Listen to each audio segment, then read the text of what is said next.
If you're watching this video right now, you are likely in the top 10% of the world's population as far as wealth goes. If you have clothes, food to eat, clean water to drink, a little bit of money and a roof over your head, you have it all to the millions of people who don't have clean water to drink, who are so poor that they can't eat, who are in a part of the world that is such a mess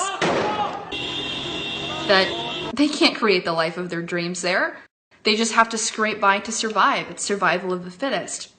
And we're over here in America with the ability to create an amazing life of success and opportunity and reward if we just apply ourselves, if we just think about what we want and work at it. And that's incredible.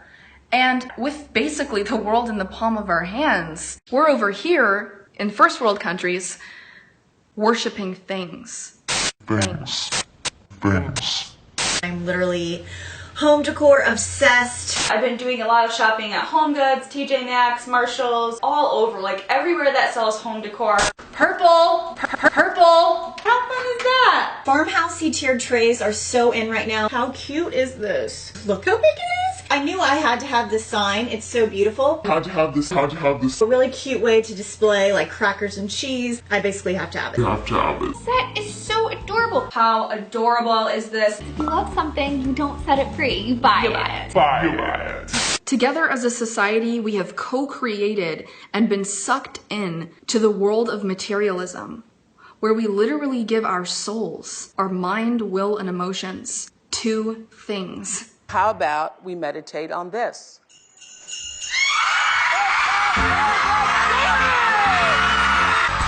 Brand new iPod! Cherry crystal with white sapphires. There ain't nothing wrong with a little bit of bling. Beginning to look a lot like favorite things. Hit it, Joe! You're getting it all. Woo.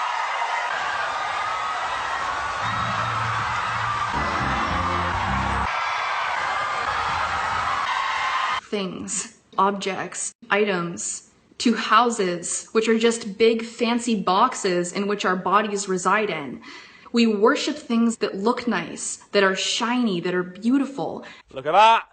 Look at that. It is wrapped, like my last one, it is wrapped in rose gold. And we're creatures of the eye, so it's natural to a certain extent for us to like things based upon what they look like. But when you look at what we have done and what we are doing, and how we have the ability to literally change the world, each and every one of us has the ability to make a massive impact on this planet and change lives for thousands of people, thousands of animals, and for future generations, and you take a look, it's like we are window shopping while the world falls apart around us. We spend so much time trying to buy nicer things and get nicer things and make our already nice houses and apartments look nicer, and we want more and more and more, and it's all just stuff. It's all going to rot away a few hundred years after we do. Every house that you ever live in, every house that anyone will ever live in will one day just be dust. And we have a short period of time. You have a limited amount of days left in your life. And if you take a moment to review how you're spending it, you might be disappointed in yourself. I know that I'm disappointed in myself. I know that I've spent the past couple of years spending so much time on things, items, putting so much of my consciousness into fantasies about having this kind of house and that kind of car and this kind of style. And I just spent the last 3 weeks getting rid of things that I had bought in my hypnotized fascination with materialism. Stuff, just stuff that makes you feel like you have nice things. I got rid of it. You can do the same thing. A lot of the things that you have, a lot of the stuff that you're hoarding in your home that looks nice or has this memory behind it or has that, it's literally keeping you entangled in the material world so that you're susceptible to be pulled into the material world more and more with every commercial that comes on, with every ad, with every time you walk through a furniture store or the mall or you see other people's homes. You're surrounding yourself with that world and that dimension, and you're gonna remain in it if you do that. And it's not worth it. It's so not worth it. And then I got this absolutely adorable little mason jar wall accent from Kirkland's. You guys know I'm mason jar obsessed. I'm absolutely obsessed with these kinds of mirrors. Absolutely amazing pillow. I am ridiculously obsessed with succulents. We were obsessed with these and could not say no. My new car, a Lamborghini. Just look at it, just look at it. Look at this. There's carbon fiber everywhere. What are we living for? Are we living for things? Or are we living for the people and the animals and the future generations that we're sharing this place with?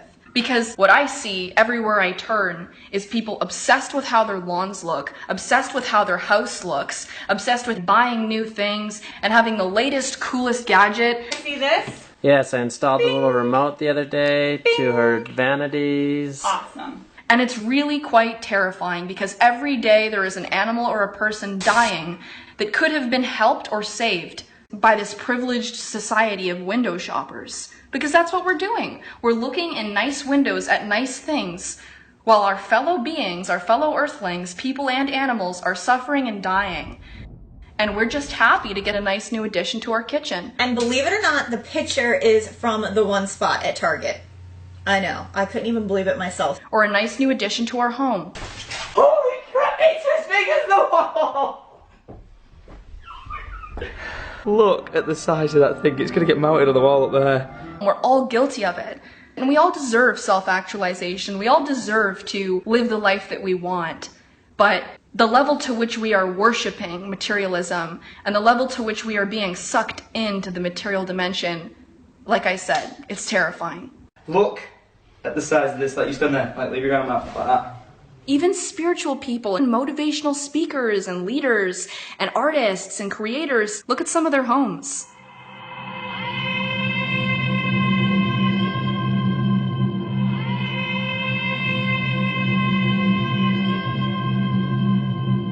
It's beyond what is morally appropriate. And I'm going to be honest. I'm going to call them out on it. It's beyond what is morally appropriate. Nobody needs a mansion. I'm serious. When you have children dying and animals dying, give your head a shake and ask yourself if anybody needs a mansion. Dying, the breath is leaving their lungs. Their eyes are rolling to the back of their head and they are dying. And people are buying homes with 25, 35, 45 rooms? What's happened to us? What are we doing? What are we doing with our lives? We have completely lost ourselves.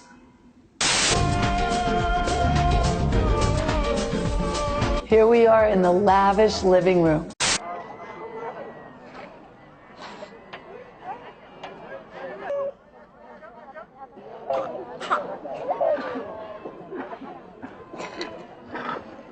I'm not telling you to sell everything you own, but I'm asking you to reassess how you're living and what you're living for, and what you're serving.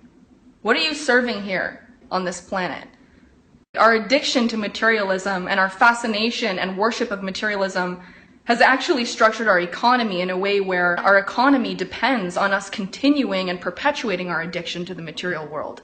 People's jobs, people's ability to make a living is now dependent on us continuing to want more and more and more and more. We're going to have to change. If the change that needs to happen on this planet means that we're going to have to create new jobs and change the way that we live, then that's just what we have to do. Change is difficult, but it's not nearly as bad as what we're doing right now and the effect that that's having on humanity as a whole. This is a reason to have a child. How cute is that? Super. Okay, that's my favorite. So this is what I think about shoes. You gotta have at least 5 pair. Take a picture of it on my arm. Hello, darling. Like it? And we can change. We can choose to change. We can choose what we give our consciousness and our attention to and why. So wake up and don't be controlled by this sensory perception that you have, which is the ability to see. Don't be controlled and hoard things into your reality because it looks nice. Don't live for that, because that's not worth living for.